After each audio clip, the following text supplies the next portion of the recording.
What is shear scraping and why is it important to you as a wood turner? If you're interested, keep watching. Hi y'all, my name is Mike Pease and I'm passionate about wood turning, and I want to show you some of the things that might help you with your wood turning. I want to thank Rick Morris, whose channel is Rick Turns, for suggesting this topic on shear scraping. So what is shear scraping? Basically it's scraping with a high shear angle. Let me show you. So let me illustrate the high shear angle with this on a cylinder. Not that you're going to use a cylinder much for this, but I think it makes for an easy illustration. If you come in flat with like a traditional scraper, you're going to get a fairly large shaving, and I think you can see this. And it can be pretty rough depending on how hard, but it's a pretty good size shaving, almost more than 1/8 of an inch. Now, if we bring this up on its side, and by the way, I'm refilming this. I had it done this way, and you couldn't see the shaving coming off, so I had to come back and do it again. But if you come up, and again, a shear angle is one where you're at an angle of about 45 degrees, or possibly even steeper. The steeper you go, the even smaller the curve. So let's bring this up to about 45, and you can see what a nice, much smaller and tighter shaving that we're getting with this shear cut. Now the higher you go, the smaller and less wide that shaving is, because you have less steel on the wood. Now that's very similar to the effect you get, the difference between a peeling cut with a skew. It's very similar. If we take a peeling cut sideways with it kind of flat, we get a wide, larger shaving, but you get a somewhat rough surface. But if we're taking a planing cut where that tool is angled and coming in at a shear, again you're going to get that very fine, long, spindly shaving that's much finer, and you're going to get a much finer surface. We know with a skew you get one of the finest surfaces you can get with any tool, because you're getting on a planing cut, because you're coming in and with a very sharp instrument and light cuts and slicing the wood, and that's the key, is that slicing effect. So the advantage of that high shear angle, somewhere around 45 degrees or even higher in some circumstances, is definitely going to give you some advantages.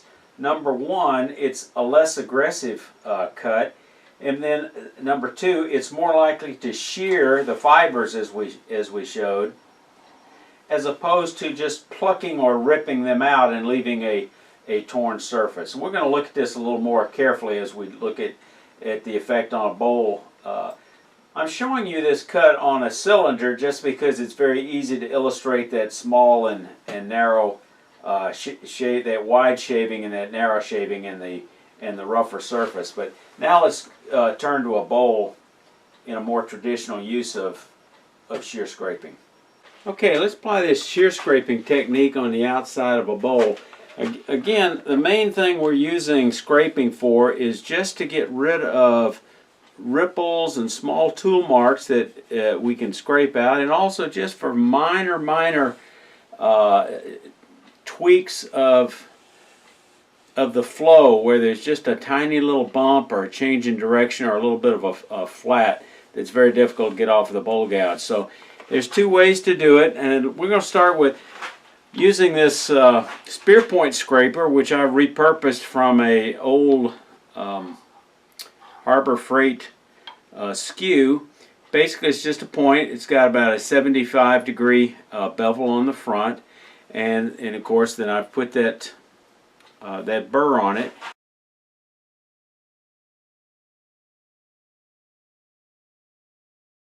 You're going to have to lower your tool rest considerably so you can cut close to center, and then you're going to rotate this up and find that sweet spot somewhere around 45 degrees or so. So let's see what it does.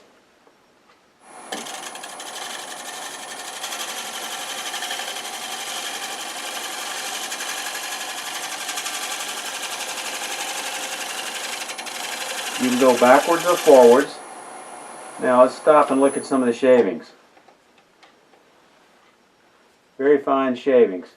Now the fact that we are also getting some dust in there, which shows you're not going to get as good a surface as you would off a bowl gouge cutting. Now bowl gouge also makes a very fine shear scraper. You're going to drop that handle. You may have to change the position here. So drop the tool rest, probably maybe as low as it'll go. Again, we're going to drop this. We're going to put the tool handle on our side. I'll show you a view of that in just a moment. And then you're going to just open it up just a few degrees. If you touch the top, you're not going to get a scrape. So open it up just a bit, and then you're just going to guide it along like this. And you'll get that nice, very tiny bevel. So let's try it.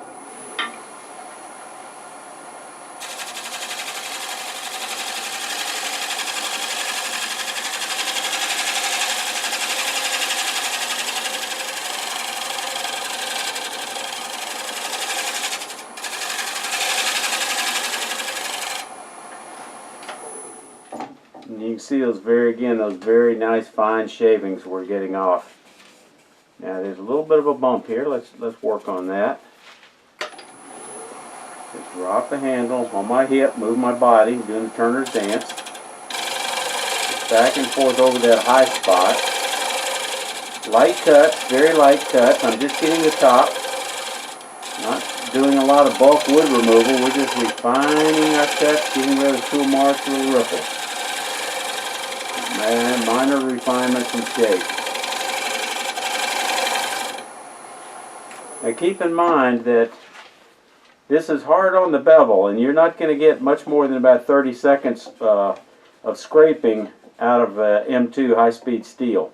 So let's look at shear scraping inside. So you got to go back to the grinder. As we looked at that earlier video on conventional scraping, you're generally restricted to the bottom third of a bowl. It's assuming it's a side grain bowl with conventional scraping, because as long as the grain is flat along here, a conventional scraper on its side does fairly well. Once you start getting out here, you start getting into the danger zone, and you need to bring it up as a shear scrape. Now, for many people, coming across as a shear scrape across the bottom does not add that much to the quality of the cut, because again, the grain tends to be fairly flat.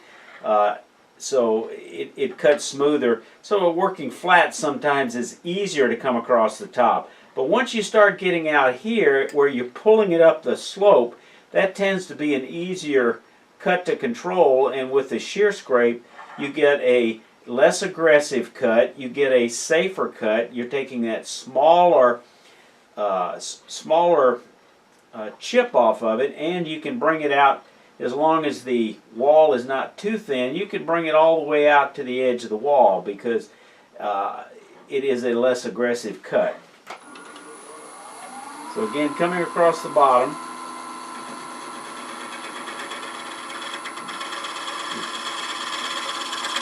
with a conventional cut, bringing it up on its side, a little bit harder to control. But once you get coming up a curve, it seems to be a little easier.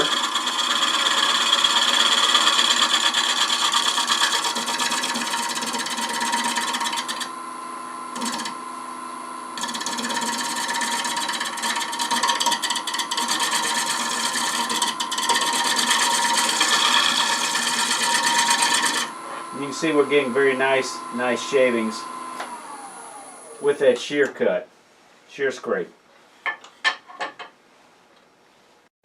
Now once your wall gets thin, you really want to avoid coming out here with any type of cut, but sometimes you can manage it with a shear scraper. Now keep in mind, these things do dull very quickly, so you've got to go back and take the old burr off and put a new burr on in most circumstances.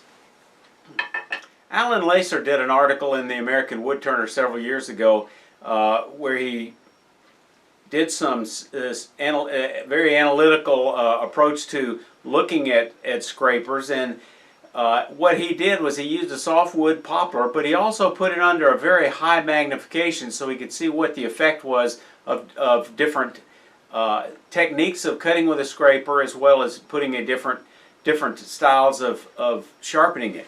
What he concluded was more important. He said, yes, shear scraping cut does improve the cut, but the most important thing you can do is prepare the top surface by getting it polished, and the manner in which you create that burr has more importance than whether you're doing flat or both.